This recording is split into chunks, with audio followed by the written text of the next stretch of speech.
This week's Coach's Corner feature continues, and we're talking tennis. Now we've got our boys coach in, Brad Larimer, and we're breaking some pretty heady stuff today on our Coach's Corner feature. Some big news. We just found out that Ponca City is going to be hosting tennis regionals coming up the next 2 weeks here in Ponca City. Congratulations, Brad. I know that this is great news because we always like to have things here in Northern Oklahoma. Right. The thing that's really nice is we've got a really nice park out there.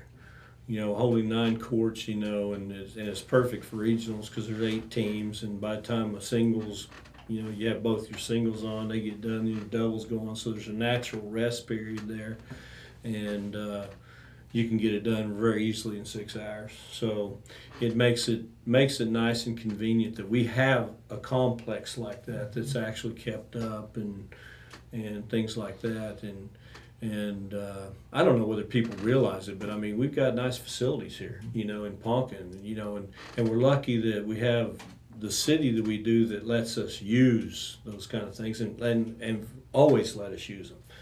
Of course, back in the day, of course, we had some courts at the junior highs, but, we don't have those anymore. So, we're thankful that the city and even the country club lets us use their facilities, which is really nice. So. Well, Ponca City, of course, we host a tournament each year, and we must do a great job of hosting tournaments because led by, I know, your dad, Hall of Famer Steve Larimer, who's right in there, and I'm sure that keeps him very, very busy. But we have a solid group of people that can run those tournaments too. Absolutely. I mean, it's really funny because when you say that, we, actually had to do a lot of it. Me and Larry had to do a lot of it just because we had coaches that were gone but the 2 previous terms we host 7. We had 2 junior high and 2 JV and 3 varsity tournaments here, and I remember at one. It was really funny because most of the time I just run the tournament, and Larry and Big Dad, whoever's there, runs the desk, and then of course Ken goes out to the country club, runs the country club, and it frees me up to do some other things. And I look over there and I'll be danged if it wasn't Dad and Don Lambring, the one running the desk, who did it forever, which was kind of neat. It was fun to see because the old guys get right in there, which is fun. We go back 35 years on those guys. I mean, even doubt. farther than that. But Right. There's not 2 better people. I mean, I was talking with Larry about that between those 2 and Wally. I mean, those are 3 vintage names in high school tennis in the state of Oklahoma, and 2 of those 3 are Hall of Fame people. I know you're proud your dad is too. Yeah, so, and plus the fact that your kids can sleep in their own beds. I mean, it gives us a little advantage that we normally don't have. Right. We, most of the time we're traveling. We always leave at about 5:30 in the morning anytime we're going, and the kids, they're out by the time we leave the city limits. They're back out, and we're going down the highway. But I mean, still, having to get ready, having to go, and even sleeping on the way there, and we get there in time to warm up, eat breakfast or whatever. But it's nice to be able to just get out of your bed, get your stuff ready to go, and come right out to the courts.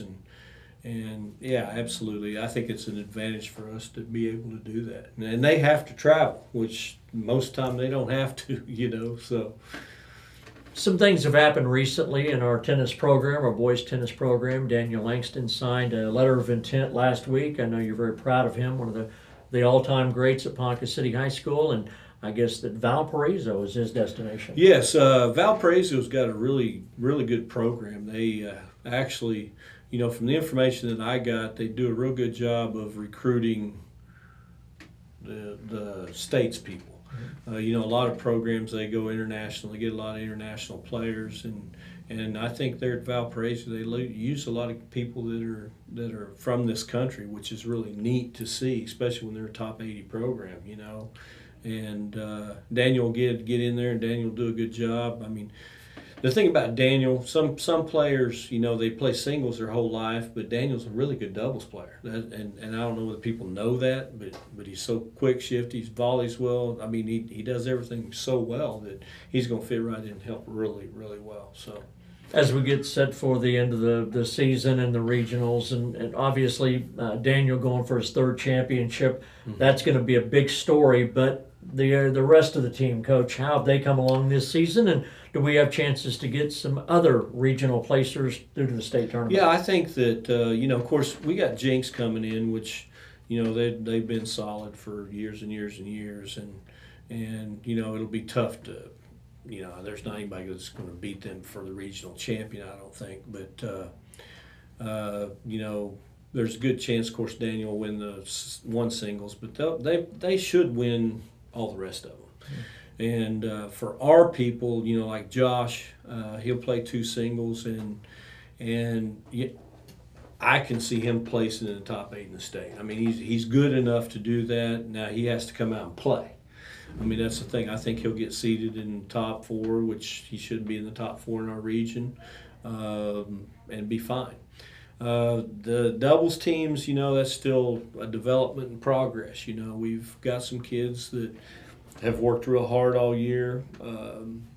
One doubles, of course, is just a hard place to be, because people won't just play their best kids at singles and leave the rest of them for doubles. Some of them put their best 2 kids in one doubles. So that makes the doubles pool huge for one doubles of good players. So that'll be a tough row to hoe for Taylor Hall, Max Jackson, who will play one doubles. 2 doubles, we'll play Kyler Johnson and Andrew Wilburn, and they got a great chance to make it. The only thing is it matters on Andrews. Will Brandstetter replaced Andrew for a while because Andrew had a knee that was messed up, and finally he got in and got checked up, and he's played the last week, played in our last tournament Saturday, and so he's earned a position the last 2 years anyway, and so he's going to play that 2 double spot as long as he's healthy, and I really think that they got a great chance to make it. Kyler's one of those guys that's like the Energizer Bunny. He's just all over the place, and then Andrew's very steady and big kid, and I told him to go up and just growl at him and scare him to death, and he's just a big old kid, and that they should, like I say, I really think that they'll make the state tournament. If they don't, then we didn't play well. And that happens. I mean, there's going to be there's no doubt. There's going to be some of that, not only with Ponca, but it's late in the season. Now, do we have any more regular season tournaments before? We will play next Saturday down at Putnam City. We rigged that up to. We don't have anything from the Saturday we played this past Saturday and the Saturday coming, and girls regionals that Monday, so it's hard to get something for both of us, because you don't want to wear them out on Saturday and then go into regionals on Sunday. So Putnam City has a tournament on Saturday and Saturday, but we have that tournament this Saturday, so we send a JV bunch of girls down to their tournament, and I can take my varsity down there. Sure. Yeah. So that way we got a bunch of girls get to play. That's great. When you look back at the last 2 months, your dad going to the Hall of Fame, Daniel Langston, the team coming on, this is a pretty good time for Ponca tennis, isn't it? Yeah, we've been very fortunate. We've had our ups and downs, as always, but back in the 60s and 70s we were really strong. We were good in the 80s, 90s, even through the 2000s, but there's always some of those times where you roller coaster a little bit and you miss a few kids. I didn't have a whole lot of kids out the last few years in junior high, so we'll take that little dip, where those kids, but I've got some freshmen and 8th graders that came out this year. We'll teach them how to play, and the thing about it is, I've got some 6th and 7th graders even coming out, and I really think that group of kids, when they get up to high school, will be pretty good. We got some athletes from some of the other programs that, from basketball and things like that, and we don't have a whole lot of jealous coaches around here. We all know that we need to use our athletes. And I encourage my kids, not a whole lot of them play something else, but I encourage them. If they want to go out, they need to go out.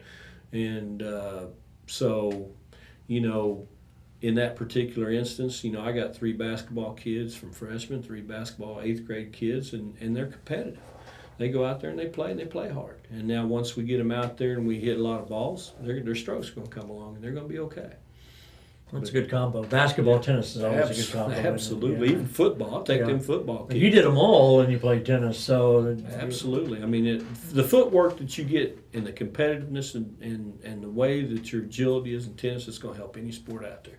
Good to see you, Brad. Good Yeah. luck, and we'll Absolutely. look forward to some great news out of the regionals and state too. Yeah, Good well, luck. hopefully we got them, and I encourage everybody to come out to regionals. I mean, it'll be the last time that, like I say, Daniel's going to play on our courts, and if you want to see a great tennis player, come out and see him. So, Very good. Brad Larimer, our boys tennis coach, on this week's edition of Coach's Corner.